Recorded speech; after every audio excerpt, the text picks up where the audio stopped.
That felt seamless as ever, as you've come to expect with the Green and White podcast. Welcome to a midweek special brought to you by Argyle Life. And we are back to talk about a win, an actual W that has happened this week as Plymouth Argyle downed the mighty Queen's Park Rangers third 11 in front of 10,000 people at Home Park last night. Joining me tonight are my fellow Club Argyle guests for the evening in John and Finn, and we are going to go through last night's game against QPR, and then we are going to talk about the weekend's trip to Sincil Bank and the trip to Lincoln City, and we will take one or two of your questions. So I can promise you that we will not keep you from the UEFA Super Cup too long tonight.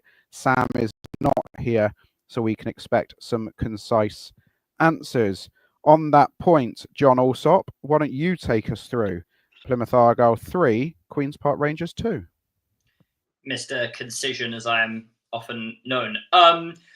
So it was a game of two halves, as the old cliche goes, at least in terms of the scoreboard, although I think actually we played really well for the entire game. I think probably not many people would have given us a chance going into it, given that QPR are obviously pretty good championship opposition, and we have our, we've had our well-documented troubles at the start of the season. I think some idiot even put a clear bet on QPR to win the game before we went in. Not too sure about that. But the team sheets then came out, which we were both read.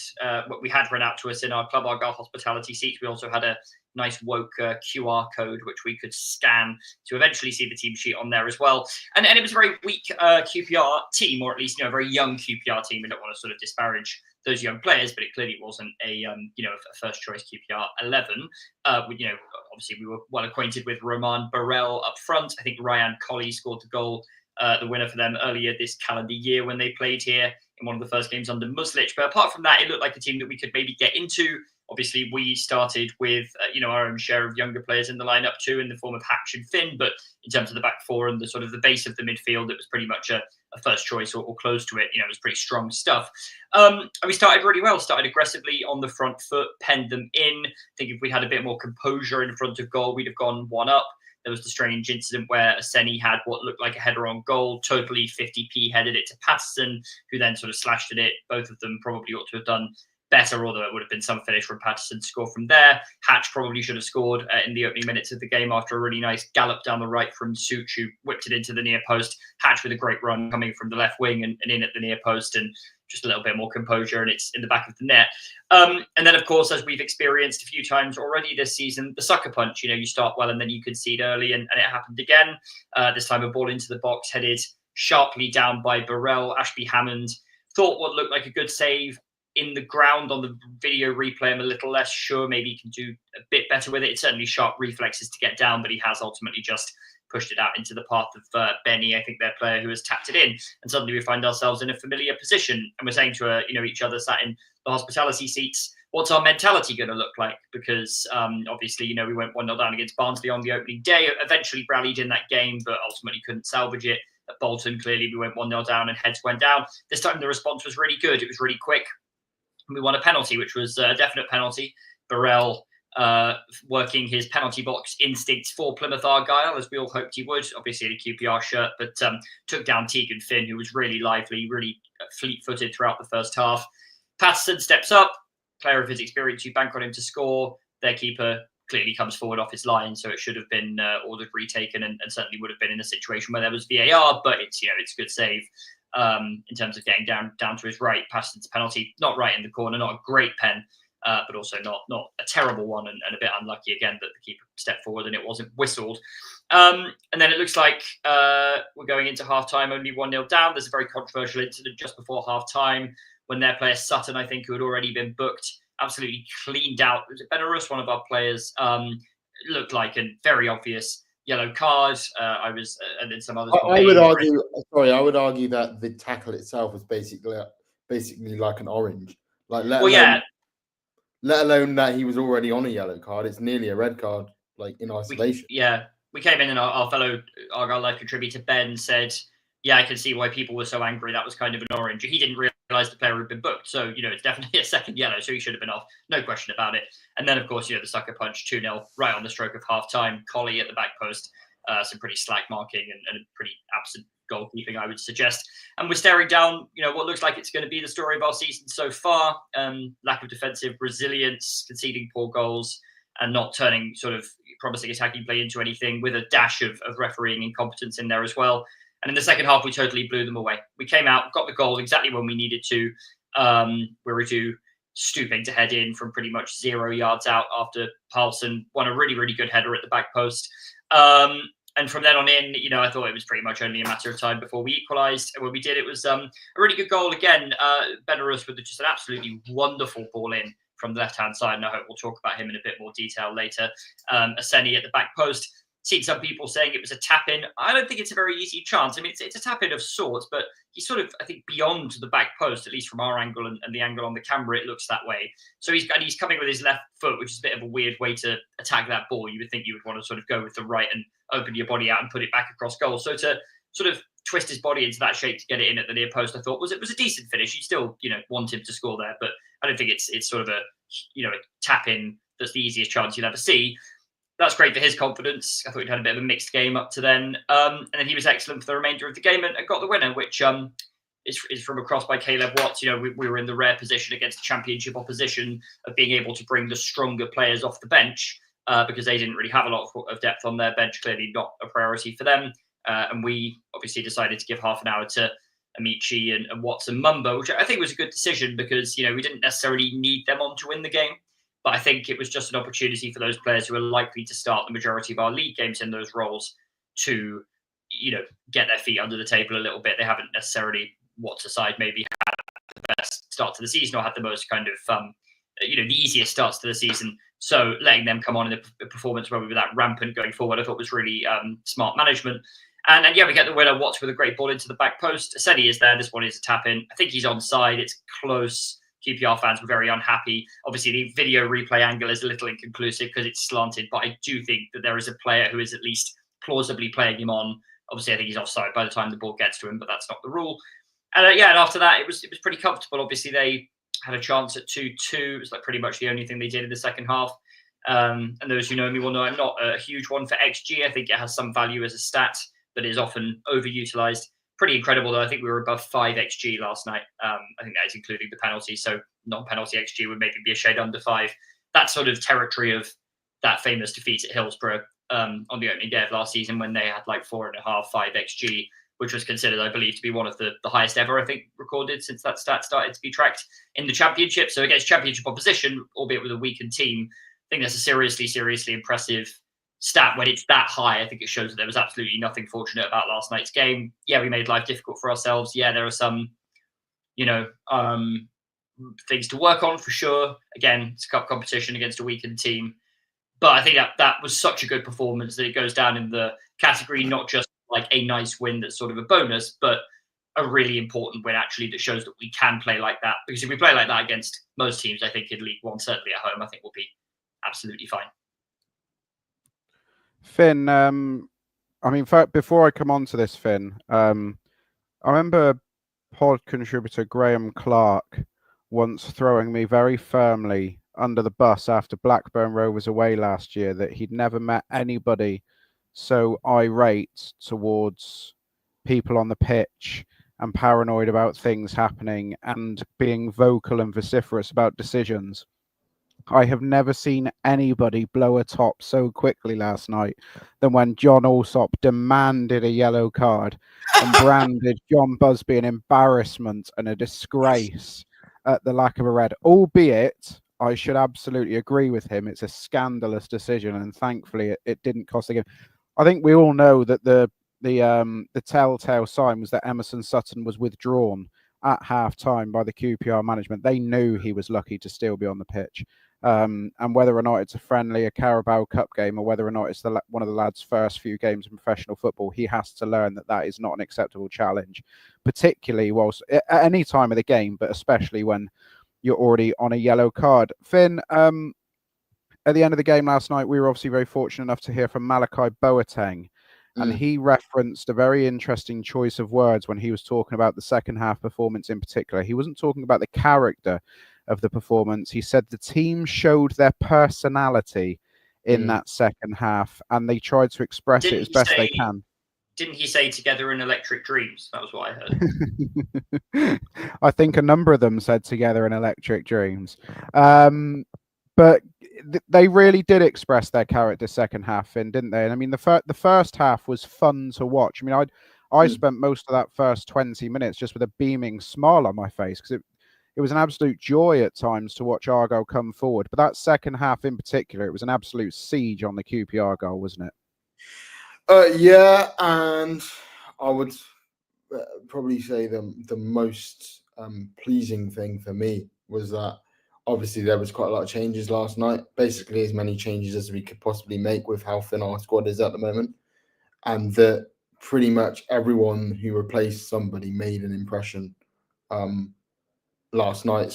So a lot of those players, I'd probably, bar the exception of Patterson, who unfortunately I probably would have started up until that point. I would probably start on Saturday. But yeah, I just thought we looked a lot more, just in the game in general, but especially in the second half, a lot more dynamic than we have done in these past two games. And I get it's against a young QPR side, and I get that, like, you know, it's only the Carabao Cup and it has to translate into the league, but I saw enough there. Not defensively was still a massive issue, and I think that until we get some reinforcements through the door, we're going to lose more games than we win like that, because you can't concede 2 goals every game and expect to win lots. But I think going forward, I saw more than enough to reassure me that we should be okay, especially if we get that third striker through the door. Because I thought Owen Oseni in the second half, not just, everyone's going to talk about his 2 goals. In the first half, he struggled to hold up the ball, but in the second half, he really ran the channels really well. Not too dissimilar to how Hardy used to do that. And if you, at any level, if you have a striker constantly on the defender's shoulder, it's going to cause them problems and give them something to think about. So, yeah, really pleasing from an attacking point of view. And can I know we're probably going to go on to him later, but Tegan Finn, I mean, he's 17 and he looked like he'd been playing in League One for at least 3 or 4 years, So that's really exciting. And actually, I think we might not have him for too much longer. Who knows about the interest or whether he's going to sign a contract or all this kind of stuff.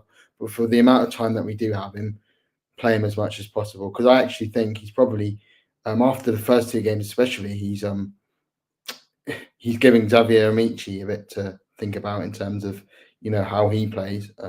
So yeah, really encouraged in an attacking sense, and even defensively second half, actually Victor Poulsen probably showed us why he's got 50 caps for Iceland, and for me he hasn't done that enough in an Argyle shirt, but it shows that he does have good reading of the game and that he can be an adequate defender. You are right, Finn. We are going to. I think Tegan Finn might well be mentioned in a matter of seconds when we come on to individual performances. Before we do, I do just want to touch on one thing about the game last night that was remiss of me not to mention before we even started talking about the match per se. And that was Plymouth Argyle's 2 gestures that were shown during last night's game. As a member of the Kiam community, it was obviously a very poignant day yesterday, the 4-year anniversary to the tragic shootings that took place, unfortunately, literally just outside my house here. And I had no idea, like many, I don't think, that Argyle were going to do a tribute on the 5th minute last night. I hadn't seen that. And then obviously on the 19th minute, there was a huge round of applause in the memory of the life of Josh Heyman, a young Argyle fan who sadly lost his life at the weekend. 2 very powerful moments in the evening's entertainment that was around us, unfortunately. And I thought Tom Cleverley spoke extremely well about both situations after the game and just how much it meant to the community. So on the podcast where we have criticised Argyle for many things in recent weeks, that is absolutely something that we all take our hat off to and applaud them for doing so last night. So well done, Argyle, on that. Shall we go on to some individual performances then? I must confess, I totally forgot about this episode of the podcast until John put a message in the group chat about 10 minutes before we meant to come online. So I've not prepared anything or asked the two lads who they want to talk about. So this is a bit of a free-for-all, and then I'll be left with what's at the end. Why don't we start with you, John Alsop? Who's the one individual you want to pick out of that? It's quite difficult, actually, to pick out one person, but who do you want to talk about? Yeah, I thought there were lots of really good performances, but I'm going to pick out Eamon Benarous, if that's okay. He was my man of the match last night. Obviously he's a bit of a strange character in the sense that he's come in over the summer, having not started a game in 3 years, 2 years, somewhere in between the two. Enormously highly rated at Bristol City. I have a very good friend who's a Bristol City fan who spoke very highly of him, but said obviously, he's got those well-documented injury problems. And it probably just attests to how good he is that after such a long period out, he managed to come and get a contract with, what should be a top-end League One club. It's I'd say normally if you get an injury of that magnitude, you're probably looking at dropping down more than, the equivalent of half a division to a division in the pyramid. So he was someone I was quite excited about coming in, obviously with the caveats.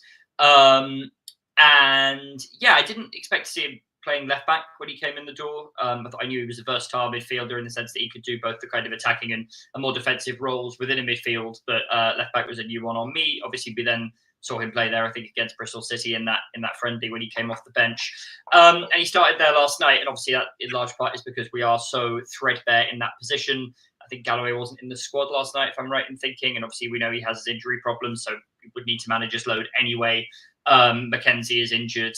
We've had by the way, Galloway is now injured again. Is that confirmed? Is it?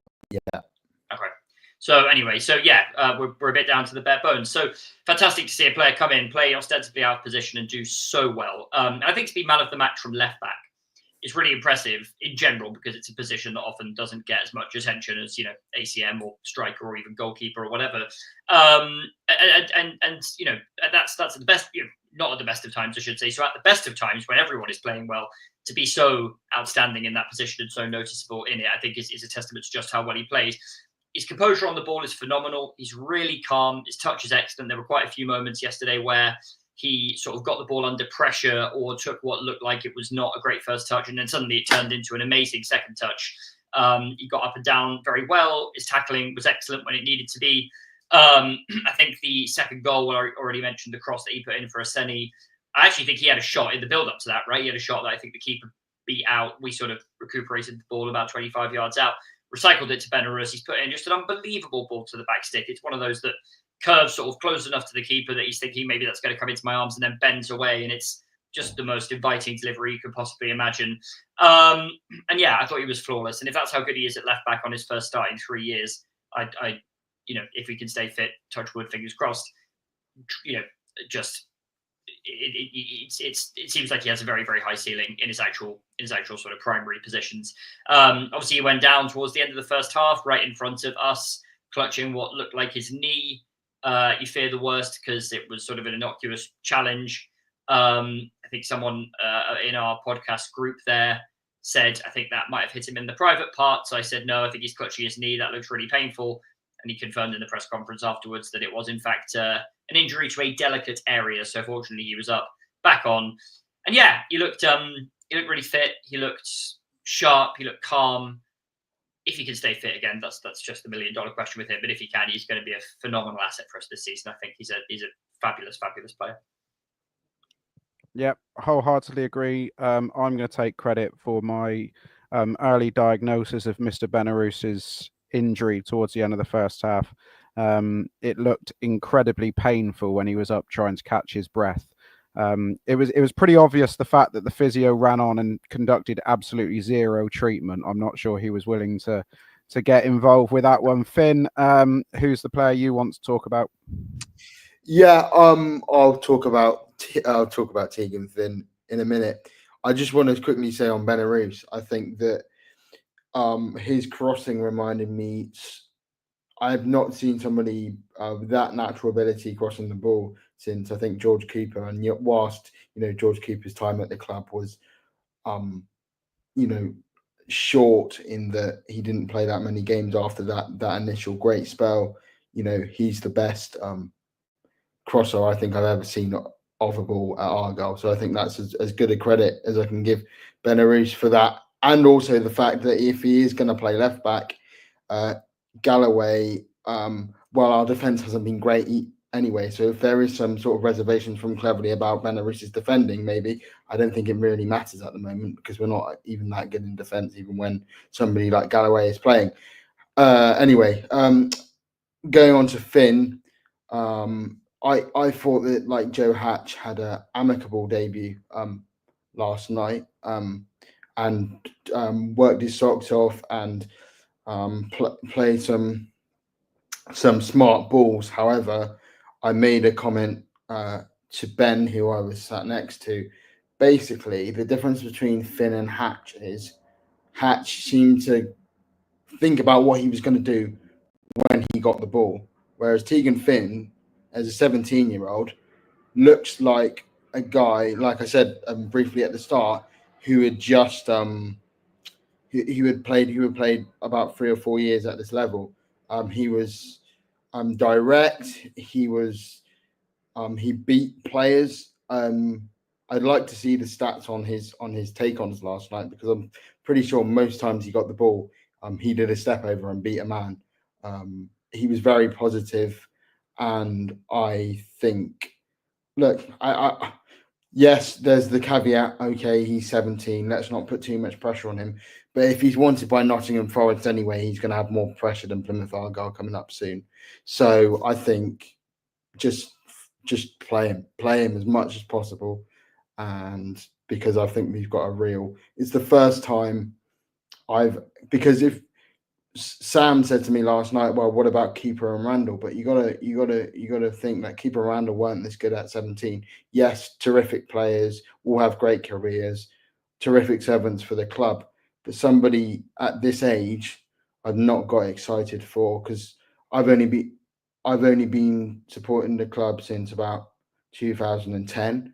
So, well, we didn't have that many great youth players coming through in admin, and then since then I can't really remember. So I think Tegan Finn is probably one he reminds me of, just, and Joe could maybe weigh in on this, just in terms of age and how good he was at that age, is Dan Gosling, who I think came through at 16 or 17 for us. If I may be misremembering that, back in the sort of mid 2000s, and yeah, very different type of player, albeit did also kind of play wide on the right at that stage of his career often. But yeah, like just in terms of like coming in at just an unbelievably young age and looking like they had sort of been born to play there.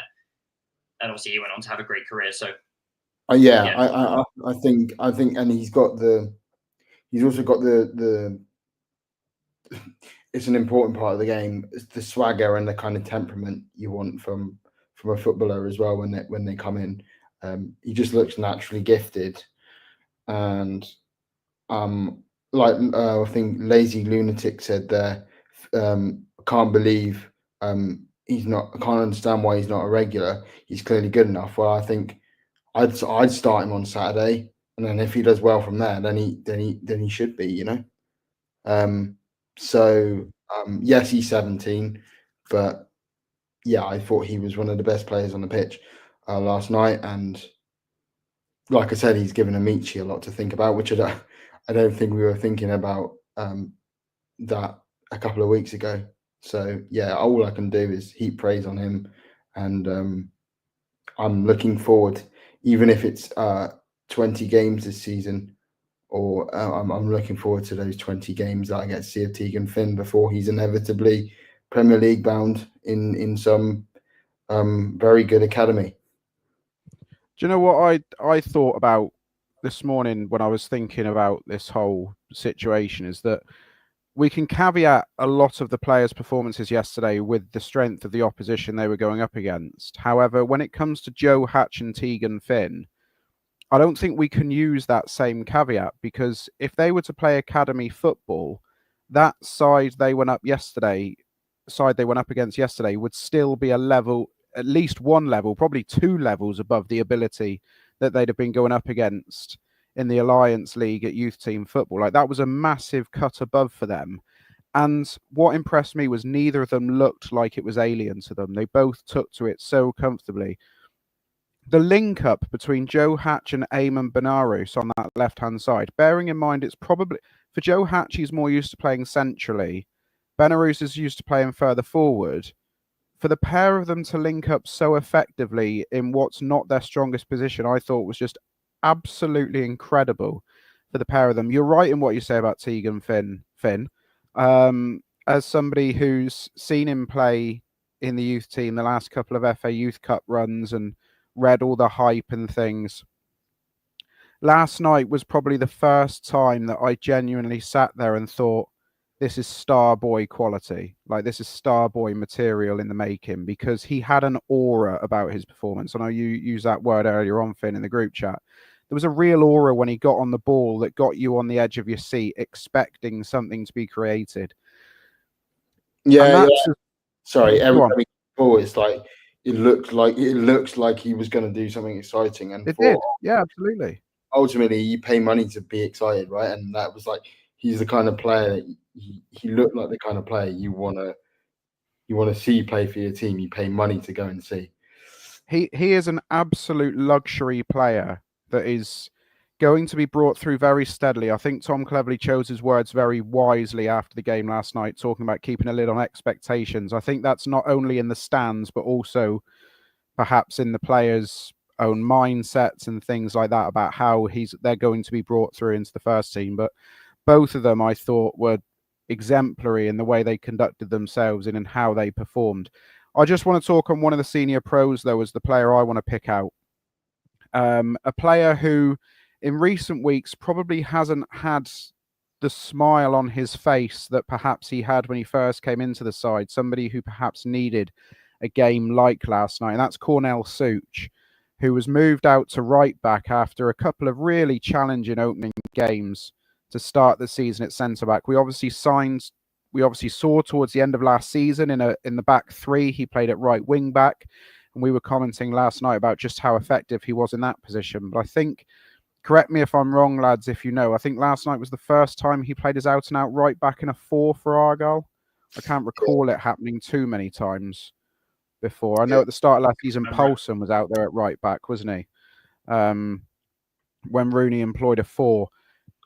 He looked like he thoroughly enjoyed every moment of last night. The run at the end of the first half that literally had 10,000 people just willing a goal at the end of it, just brought a smile on everybody's face, I think. The guy had so much confidence when he was carrying the ball forward. Similar to Benarous on the left-hand side, he had a wonderful link-up with Tegan Finn. The pair of them just bounced off each other, one-touch passing and movement. They were on a different wavelength to what they were to some of the other players in the team. I just thought last night we saw some of the best of Cornell Such, some of the player that we saw initially break into the Argyle side last year, because I won't lie, I was quite excited when I first saw Such. I thought this was a real gem we'd found from Europe, and he would kick on. But I was frustrated as the season went on, and certainly as the first 2 games have gone, that he seemingly took a step backwards in his performances. We absolutely didn't see that last night. So I was delighted to see Cornell put in a strong performance. But as I said at the start of this segment, we could have gone through the whole 1 to 11 if we really wanted to, and talked about their performance. Well, maybe 2 to 11, and talked about their performances. But let's keep it positive. We won't have a negative pod tonight. We've had a couple of them already. So let's hope we don't have to talk negatively for the rest of the season, although I suspect there will be 1 or 2 bumps along the way.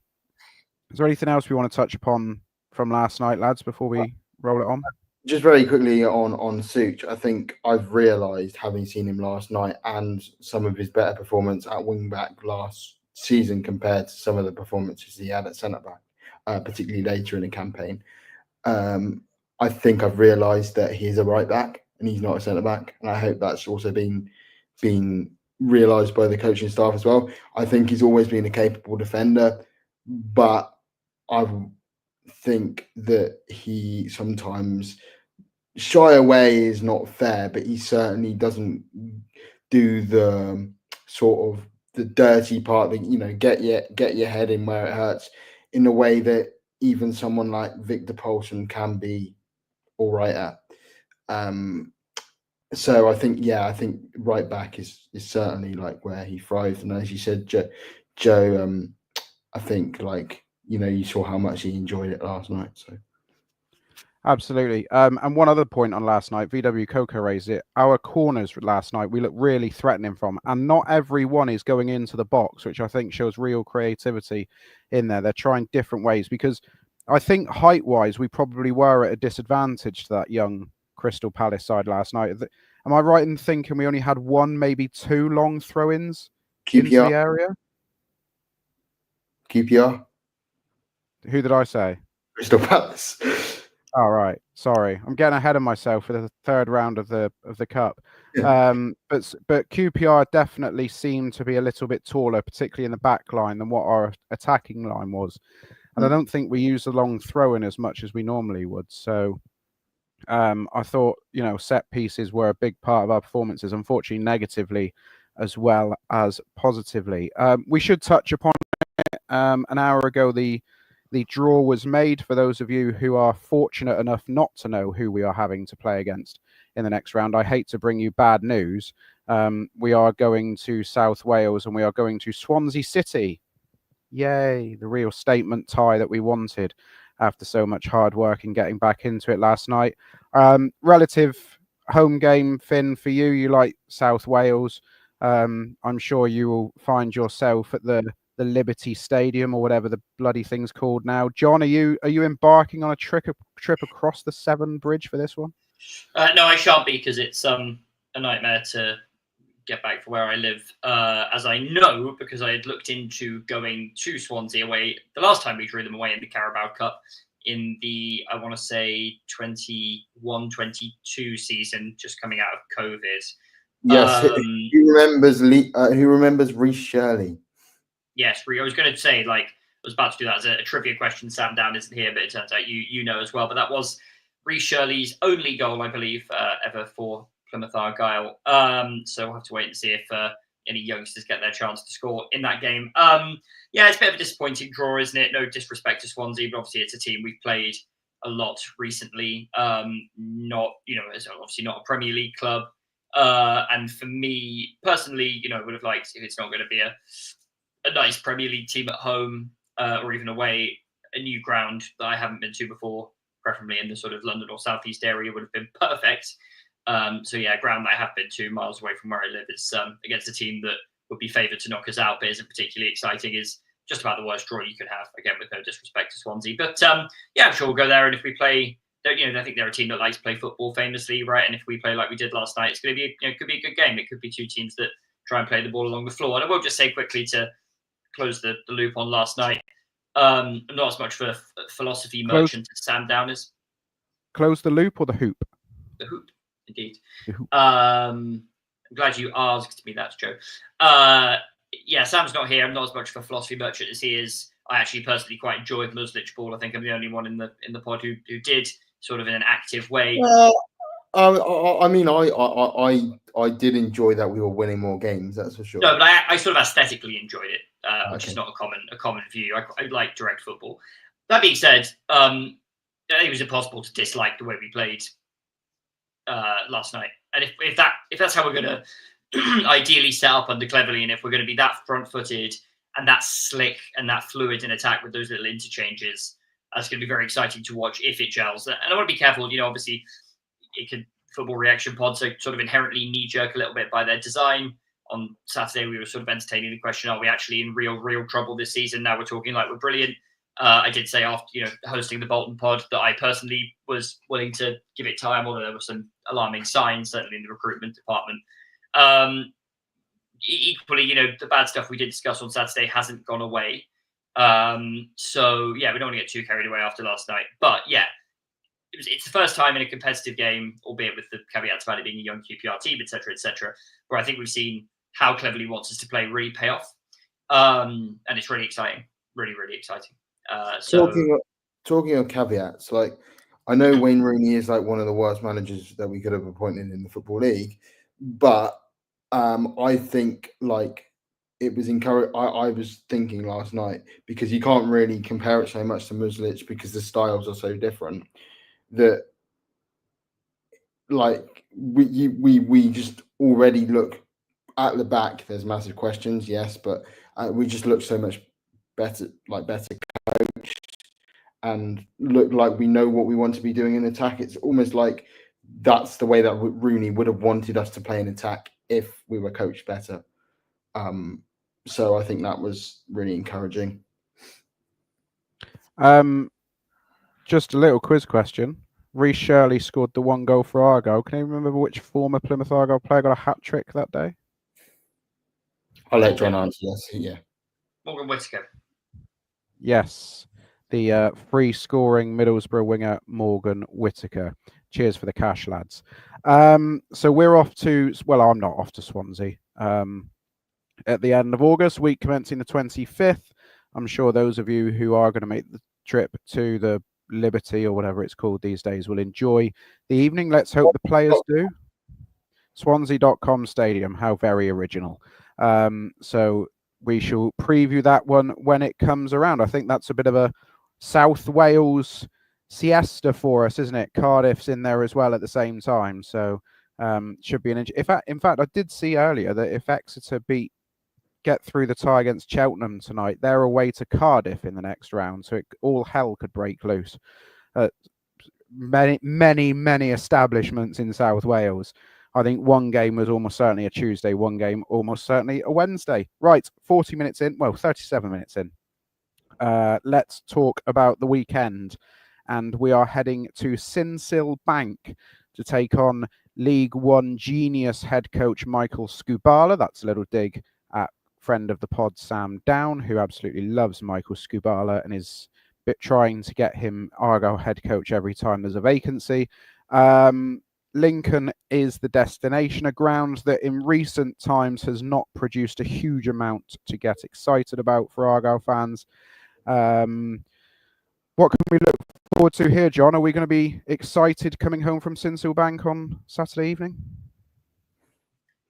I don't know if I necessarily agree with your characterization. We haven't won there, but we've had 2 pretty entertaining draws there. I attended both and remember enjoying both games immensely, particularly the 2-2 under Lowe. Still, it would have been in the 21-22 season where Brendan Galloway scored a scissors kick, and we were on track to win it until I think Galloway actually gave away the penalty in the last minute and they equalised. But that was a great game of football, and it was one where early on in that season we were wondering, are we a bit of a flash in the pan, or is there something kind of building here? It turned out, obviously, we didn't quite get in the playoffs, but that was a really good season when some people had not expected it to be, and that felt like an early moment where we played some exciting football and looked cohesive, and we didn't quite get the result in terms of a win, but a draw away from home. I mean, listen, when you watch Argyle away from home, you're going to see us lose a lot, so a draw is not the worst thing. And then there was the 1-1 in the promotion season where Randall smacked in a really nice goal early on.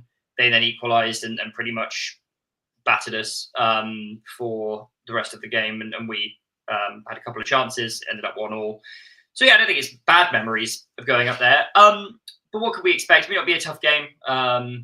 They are an established side at this level. I think they're quite a settled side at this level. Obviously, they've had personnel turnover, as you would expect from any club in League One. But, in a world where managers are departing and getting new jobs left, right and centre, as you alluded to, Michael Skubala has now been there for a few seasons, started very well, has established them since then as a kind of upwardly mobile-ish mid-table League One side. And obviously that away from home, given our broader problems away, is going to be tough. That being said, they're a good team, and obviously we'll have to respect them. I don't see a reason to go there and fear them, really. I think it's an easier assignment on paper than Bolton away, which obviously for your first away game of the season is just really, really tough. They're a team that, as we know, have a very good manager, are very well gelled. I think have a bigger budget than Lincoln, obviously, and it showed. I think with hopefully a little bit of wind in our sails after last night, and who knows, maybe even an additional 2 to come in would be nice, wouldn't it? I think we've got every chance of going there and getting something. Again, it's not take it for granted. Expect a tough game. It's a tough place to go.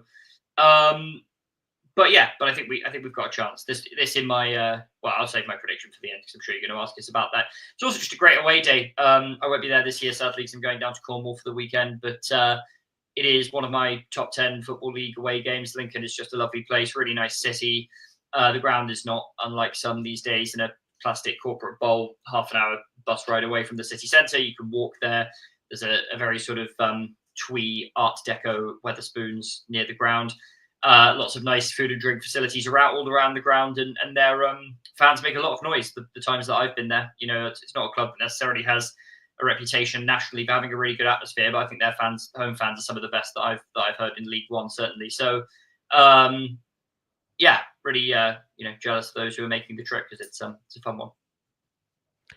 Just to substantiate my remarks about we don't have great memories at Lincoln, 23rd of May 2002 was the last time we went to Lincoln and got a victory, and 23rd of March 2002, shall I say. Before that, it's going all the way back to the 26th of February 1983 since we won at Sincil Bank before that. So we're due a win because it's once every, well, no, I suppose we're not due a win because it's once every 40 years. So we've probably got to wait another 18 years before we go to Sincil Bank and get a win. But let's hope Tom Cleverley can erase that record and get another W on the board. Finn, what sort of starting 11 are we looking at here? Brendan Galloway, we're told, is days rather than weeks, but it doesn't sound like he's trained yet this week. Caleb Roberts doesn't sound great for him either, although Tom Cleverley hinted he might be involved at some point at the weekend. Obviously, we know Eamon Benarous has put in strong claims, as of some of the young players. Jamie Patterson left the pitch last night with about 5-6 minutes to go. That didn't look great at all. I suppose we'll have to wait until the press conference tomorrow to find out news on that. Fingers crossed it might have just been a dead leg or something, but it didn't look great as he tried to hobble around the perimeter of the pitch. What sort of team are you expecting Clevs to field here with what's left of this squad that are still, relatively fit? I doubt Watts will play on the left. Very good. I think, I'll get my, we said we wanted our positive pop, so I'll get my negativity out the way with the goalkeeper and centre back. I gave Victor Prolson credit for the second half. Last night, and it was very good. But him and Ashby Hammond were two sort of glaring weaknesses. I regrettably say again last night. So, and I think Tom Cleverley said we're trying to get a centre back in for the weekend. Now, our defence hasn't been good enough in these past 3 games, and I hope that we're able to get at least a centre back in for the weekend, if not a goalkeeper. I certainly would be looking for one. Having said all that, if that's not the case, then you're going to have to go Ashby Hammond in goal, Poulsen, Wiredu centre back. I think, given that Galloway is also out, so Poulsen, Wiredu. I'd probably go Such after last night because I don't think Sorinola has been brilliant these past 2 games. He hasn't been awful, but he's not been brilliant. So Such at right back, at left back, definitely Benarous. I would do that even if Galloway was fit. And then you're going to have to go with Boateng and Ibrahim in the sort of central areas. I'd actually go Finn on the right because I thought he was that good. Now I completely understand if Cleverley is trying to be keep him be protective of him. So I'd go Finn, but I understand if it's Amici. Left would have to be you're not going to play Hatch, so it'll be Mumba. And then striker, you're going to have to give it to Oseni, I think, aren't you? He's got 2 goals and he was pretty good. So after not, getting really any minutes in the first 2, I think this is possibly the opportunity to sort of stake his claim, if you like. John, any changes you would make to Finn's chosen 11 with what's left of the squad?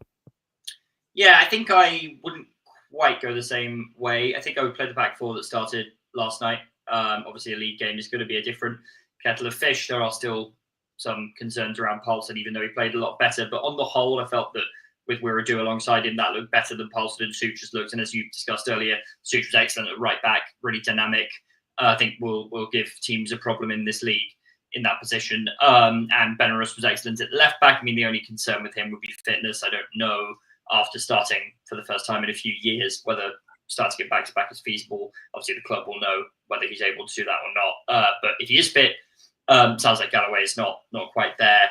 I would throw Benarus in. I probably would start Sorinola at left back if they deem Benarus and Galloway to both be unavailable. Then I do Ibrahim and Boateng in midfield. I thought I worked really well yesterday.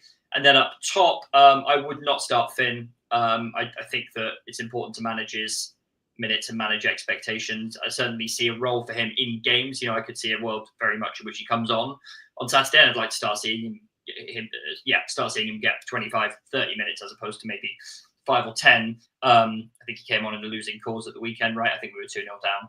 So I completely forgot Caleb Watts. I would play Caleb Watts. First name on the team sheet. No, I think I'd start Amici. I don't think he's obviously done a lot this season, but I also think he's been marked out of games. And I think he's one of those where he's clearly been identified as our danger man, has been squeezed, but that does leave space then for other players to step up and sort of exploit that extra space, right? And I think with him and Mumba sort of stretching things across the front three, that has the potential to really work. So I think I would go for him, Watson, Mumba, and then up front. I could see. I mean, I think actually what I would have said probably is I would have started Watts up front again and then Patterson in the hole. But it looks like Patterson, because I thought he was excellent last night, looks like he is going to be injured, unfortunately, perhaps for a while. Senny or Peppel. I think for a game away from home, I'd probably start Peppel. I still think he's the more developed of the two players. Obviously, it does feel a bit harsh on Oseni after scoring 2 goals not to get the nod, but his finishing was a bit mixed last night. I still think he did play well, don't get me wrong. But it's a home game where we were very on the front foot. I could just see a game where we need to be a bit more backs to the wall, just having a bit more use for Peppel as a little bit more of a target man. I think I would just about go Peppel. But again, he's got fitness concerns. So put it this way, I'd certainly be a lot happier with Oseni starting than I would have been this time, 2 days ago or even this time yesterday. And it would be hard to say he hasn't earned it if he does start. I think my nod would still just go to Peppel, just because I think sometimes these League Cup games don't translate as well into league games as some managers whose name begins with Stephen Schumack might believe. Yeah, definitely. Just a couple of questions have come in. If you do have any more, do send them through to us, because we're probably going to be live for about another 5 minutes or so. We've gone through everything we need to. We did say it was going to be a short pod tonight, and it's absolutely proving to. If you are waiting to see the UEFA Super Cup, you'll be quite surprised to know that Tottenham Hotspur hold the lead against PSG at halftime of that. Mickey van der Ven getting the goal. Question that has come in, gents, is from N Nathers on YouTube, and I don't know whether this should be directed at us or somebody who was once in a very high profile position at Home Park, but we all remember last January 2023, in fact it was, when we had a new head coach come into the building, and we appeared to have a fire sale of players who'd got us promoted to the Championship. N Nathers wants to know, how's that Dan Scar's not good enough for Argyle move looking now? We could do with a Dan Scar type character, couldn't we? Well, first of all, Ian Foster came in January 2024, not January 2023. Well, I was wrestling with my own mind as the time frame of it all, so I'll accept. And secondly, Dan Scar left Argyle in the summer of 2024, not in January 2024, much less not in January 2023. Yes, yeah, he played the run-in when Dewsnip was the caretaker manager, and he was absolutely magnificent. Basically, the reason we stayed up. Him and Callum Wright came back into the fold. after being ostracised by Who Foster. was it went out? Who was it left in January that year then? Which centre back? Matt Butcher left in January of that year. Gillespie left in January that year as well, didn't he? Right, yeah. Gillespie. Yeah. Sorry, yes. Right. So let me start again. Erase that from all your memories at home, the 1,000 of you who are watching. A question to be answered at some point. How's that Dan Scar's not good enough for Argyle move looking now after he was sold by the football club in the summer of 2024? Oh, he's so much better than anything we've got currently. In terms of, obviously, I said Such, good defender, not a centre back for me. And Galloway looks a shadow of his former self starting the season. So yes, he's a very solid defender at centre back, and I'd have him back in a heartbeat. I know people say don't go back for former players, but isn't that when the former players aren't that good anymore, and we're just sort of having like a Dan Scar would absolutely be good enough for what we need.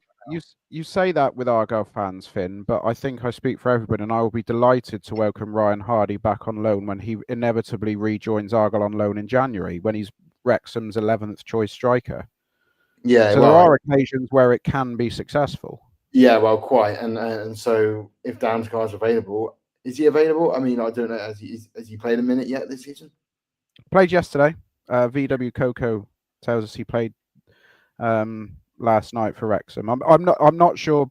I don't imagine the original question was pushing for a Dan Scar transfer rumor. I think they were just saying, he was deemed not good enough a year ago. Well, yeah, quite. I mean, our defense has been nearing on pretty shambolic so far. I mean, we just, because we were all over QPR in the first half, and they had two. Well, apart from the Burrell shot as well that went whistled wide of the post, they had about 2 shots and they scored 2 goals, and that's just not sustainable. It's not good enough. So yes, it does make you think. Again, VW Coco with a comment on screen for the audio listeners. Dan Scar is only 20 out of getting back. Even Cosgrove back again, he's 20 out. Do not get me started on this, because with all the striker options that are out there and the fact that Sam Cosgrove is still available and seemingly is nowhere near joining a club again is just baffling me. Particularly at this level. I wonder, I mean, you can debate whether you get Cosgrove back, but given that we've got Oseni and Peppel who look a lot more like kind of physical, I think we're definitely looking for a Burrell type striker, as in, well, a Hardy type striker, basically. Yeah, I wouldn't have either of those two back, not for any reasons of attitude or even ability, really. Cosgrove, because I think the fact he hasn't found a club this summer, there's probably something in that, right? Like, I think he's a serviceable enough player in terms of his record with us in particular, that if clubs were, I think someone else would have taken a chance on him if there wasn't an issue there. I don't know what the issue is. Maybe it's from more recent form or an injury or something I don't know about, but I just would be a little bit wary of the fact that he is on the shelf, and I do wonder a little bit if he just kind of struck lightning in a bottle with us that season. I think it's probably the best season of his career, right? Or at least it was certainly a very good season.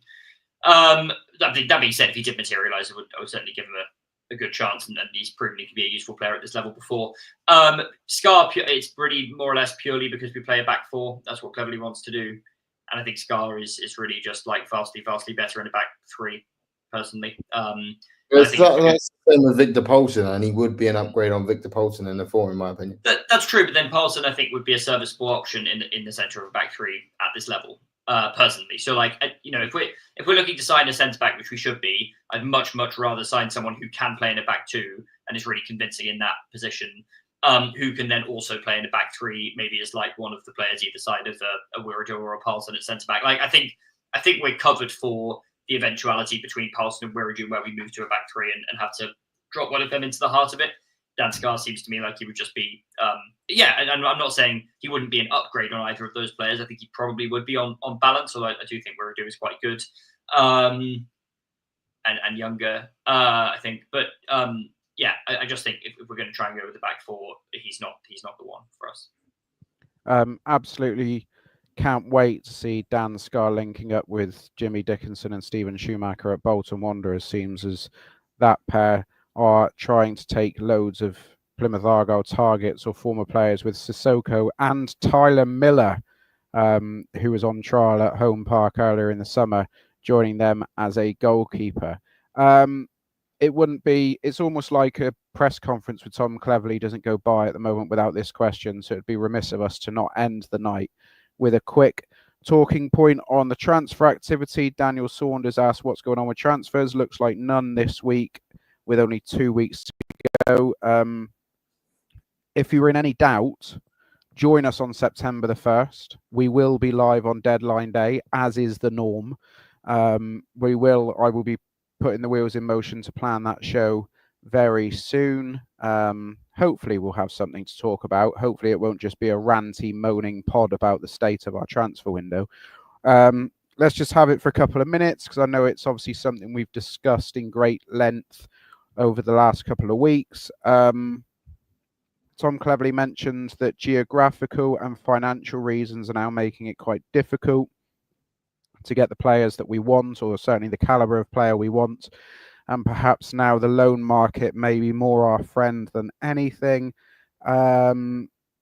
It's frustrating, but ultimately, are we running out of time, do we think, to get the caliber of player we want now? And it's very much, just to coin John's phrase there, we're hoping to find someone who can strike lightning in a bottle. I mean, I know that John will probably be a lot more measured than me on this, but it is severely frustrating at this point. And it is getting to the point where it's like, frankly, it's not good enough. Because I just don't understand this constant changing, what feels like changing of rhetoric from Cleverley, which is like 2 weeks ago, money was fine. Then Bolton, and then in twice in the last week, he's mentioned that money's now an issue as well. I mean, geographical was always going to be some sort of issue, but it just feels like we're just not going to get the players in, and frankly, it's fairly demoralising at this point. I mean, we haven't had a sniff of a.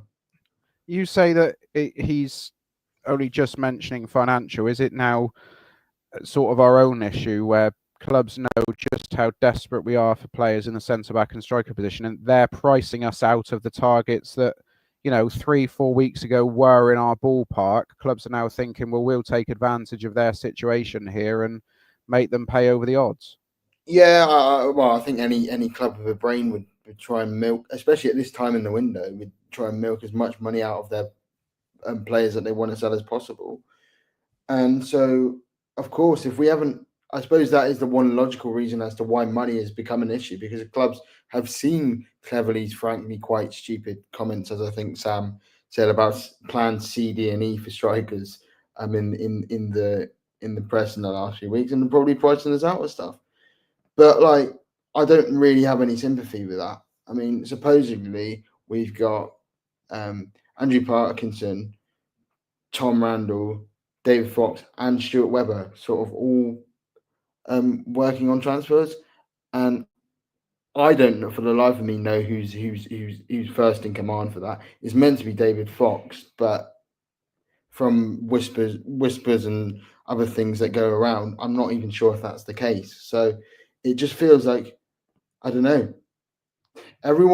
It feels like people in the club are confused at the situation. So if people in the club are confused at the situation, what gives us any confidence that we're going to get?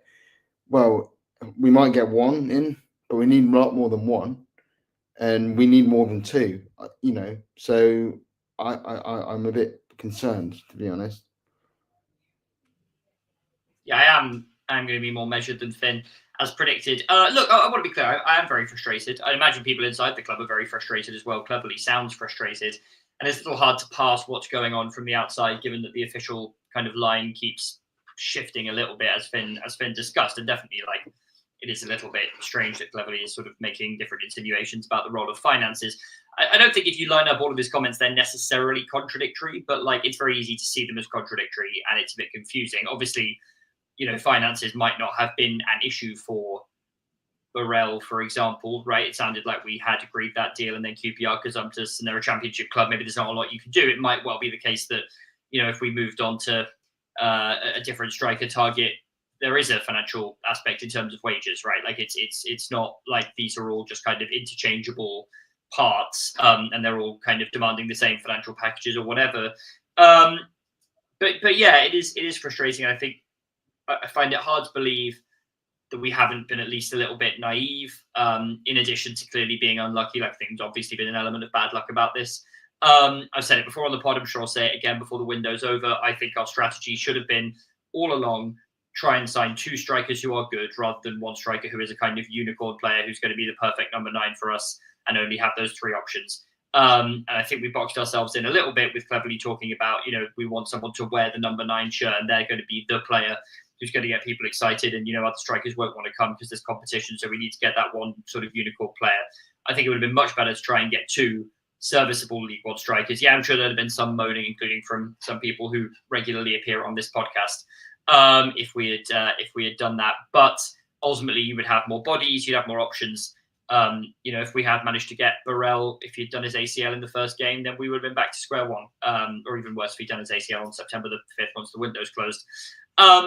So I think that would have been a better strategy, and maybe now, just out of force of necessity, we're going to move on to that. It wouldn't be the worst thing. It's frustrating seeing Burrell last night. I'm not really sure why he didn't surface after the halftime, but you could really see why we wanted him. You could just tell, like, systemically he would have fit into our side really, really nicely. He does look a bit like the missing piece, and I think when his name came out as a rumor, we were all maybe thinking, who is this guy? Don't really know too much about him. He seems like maybe a backup option. It was actually a point in the window where we were linked with some more exciting names. No disrespect. Exciting in the fact that Charlie Cameron scored 25 goals last season, but right. But I think Burrell. And not only that, speak for yourself. I knew firmly who remarked, because I'd done an article about him about 3 weeks before we were linked. Right. So. Well, I think he would have been a much more, maybe not much more. I think he'd been a more exciting signing than Kelman, someone who, in my opinion, has gone to Charlton for an overvaluation. I now agree, but but he was clearly the first choice. He was clearly the first choice. So whatever's happened there, I think it's a combination of being strung along by the sound of it, and probably a little bit of the wrong approach from us. I think that was sort of the original sin of this whole striker hunt, because that basically took us through to the cusp of the season. We then tried Dale Taylor. That took a week and a half before he turned us down.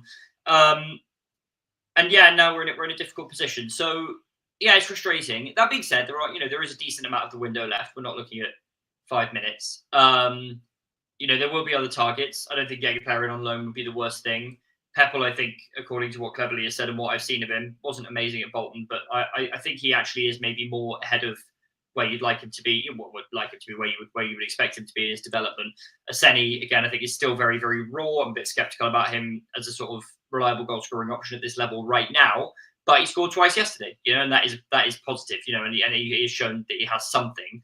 I think we will get more strikers in, the quality and who they are, and whether it's a loan or a permanent, and the fee will depend.